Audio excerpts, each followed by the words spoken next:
Dr. Dayrit, thank you very much for accepting our invitation to appear in the press briefing. The floor is yours po. Sige, thank you very much, Secretary Roque. Alam mo, meron akong presentation, it's 5 slides. Ang gagawin ko dito is to explain yung science behind all of these discussions. And ang first point ko dito, well, firstly, ang personality ko dito, I'm speaking as a member of Task Force T3, which is a public-private collaboration. And it's a public-private collaboration that supports government's efforts to control COVID. So one of our, you might say, big initiatives was to help government ramp up the number of laboratories in the country from 1 in February to over 100 now. Okay, so ganun kami tumutulong, pero very low profile kami. So dito, this was the issue of the public transport. So pinag-aaralan rin ng grupo ng Task Force T3, may mga kasamang doktor dyan, and then and so we were looking at all of the evidence. And therefore, ito yung first point. The first point is, ang recommendation namin is that we can reduce transmission by having a package of interventions. Kasama na dyan ang face mask, ang face shield, ang no eating in the public transport system, good ventilation, kasama na rin dyan ang physical distancing. Ngayon, ang physical distancing of 1 meter, sinasabi ng, and I will respectfully beg to disagree, ang sinasabi nila, dapat yan, hindi pwedeng i-compromise kasi yan ang sinabi ng WHO. Ngayon, ganito po yung katotohanan dyan. WHO makes certain norms and standards. And you remember, they're trying to do this for all countries. But when they do these norms and standards, hindi po yan dogma. That is not gospel truth. In fact, WHO asks the countries to deal with this according to their own context. And therefore, it is not correct to say na hindi yan pwedeng babaan. Okay? Of course, it protects. But what we're saying is, you have to combine it with other interventions. Ngayon, this picture shows you a situation in Japan where yung social distancing of 1 meter, nagagawa nila doon sa pag-buying of tickets. Pero pag nakasama sa tren, they're actually closer than less than 1 meter. And many other countries do this kasi ganyan ang situation eh. But you have to apply other measures to ensure that if you are below 1 meter, you are compensating for any loss of protection. Ngayon, I will explain now 2 studies. Ito importante. And I used to do this a lot to talk.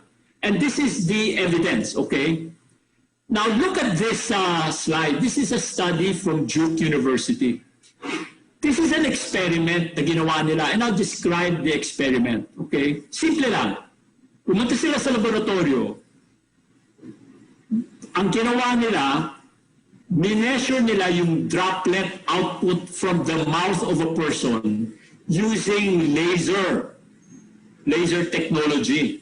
And kung titignan ninyo, on the right side, nakikita ba yung none? Pag sinabing none, no mask. Okay? Walang mask na suot.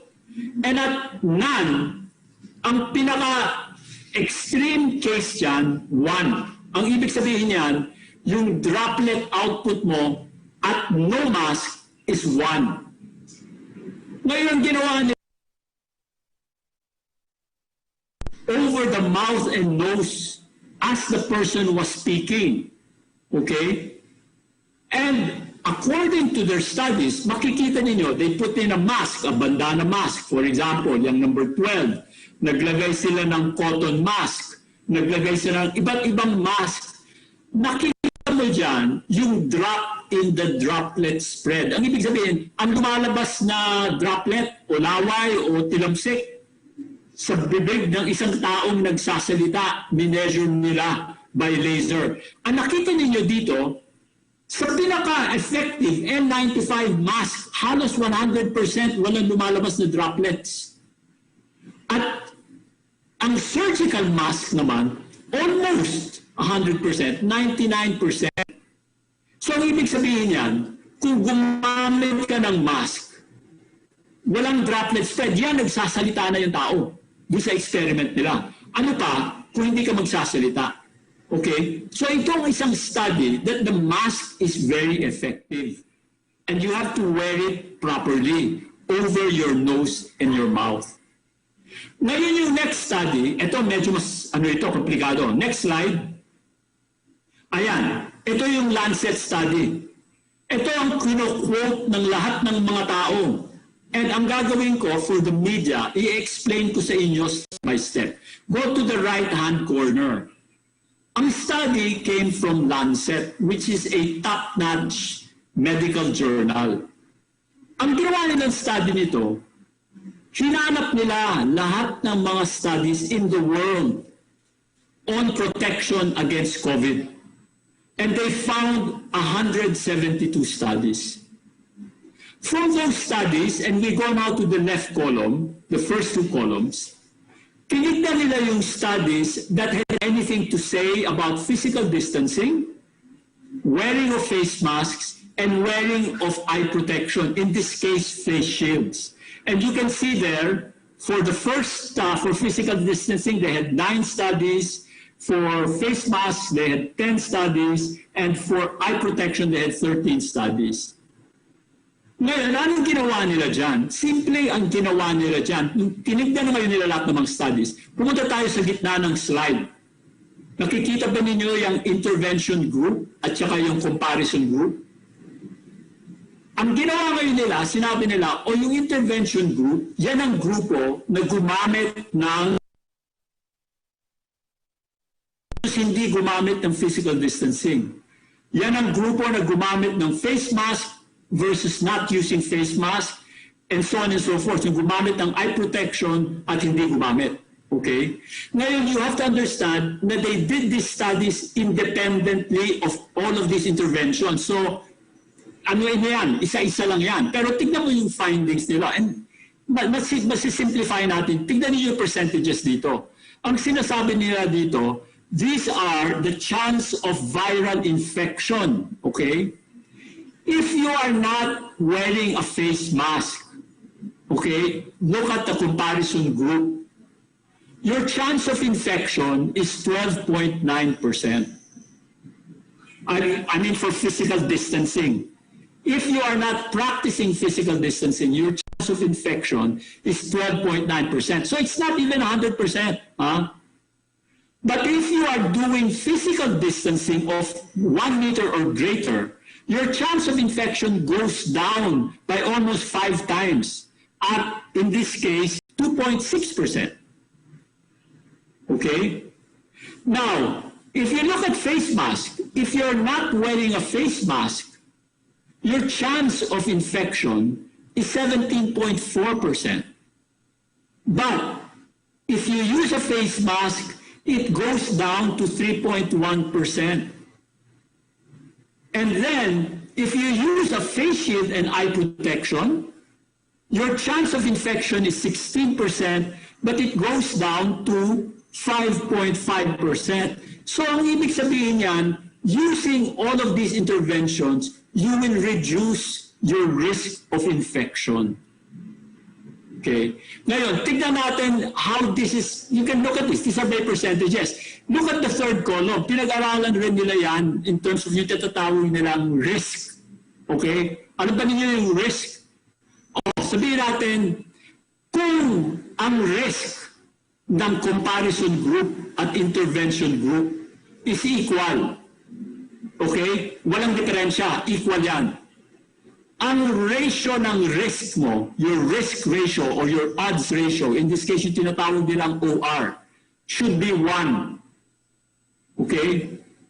However, kung walang protection, ibig sabihin, your intervention did not help and in fact, worsened the risk of infection, your odds ratio, OR, would be 2.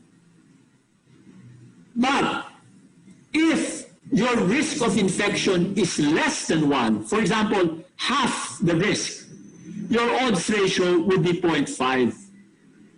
Now, tignan ngayon ninyo yung mga odds ratios, OR, okay?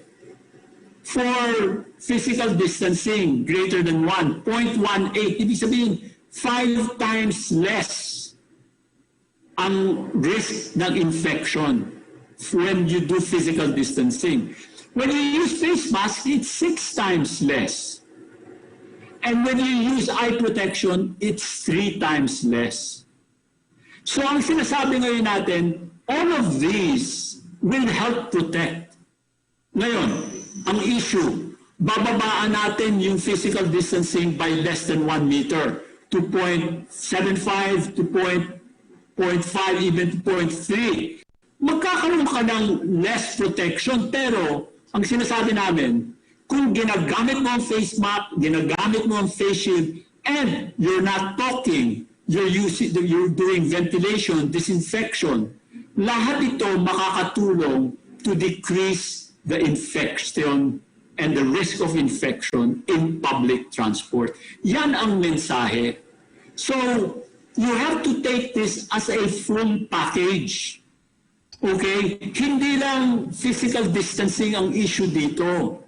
It is, if you just argue by physical distancing, that is not the appropriate, I mean, you are missing out on other interventions that we could use. And also, we are doing this only in public transport so that our people can move, so that the economy can open. And this is really our position, okay? Use the 7 commandments, enforce it strictly, and monitor independently. And konti-konti lang, so that people get used to it. And this is also important to communicate to the public na dapat walang pasaway. Okay? Because if we do this, we will all protect ourselves from the risk of COVID infection and open up our economy. Thank you very much, Secretary Roque.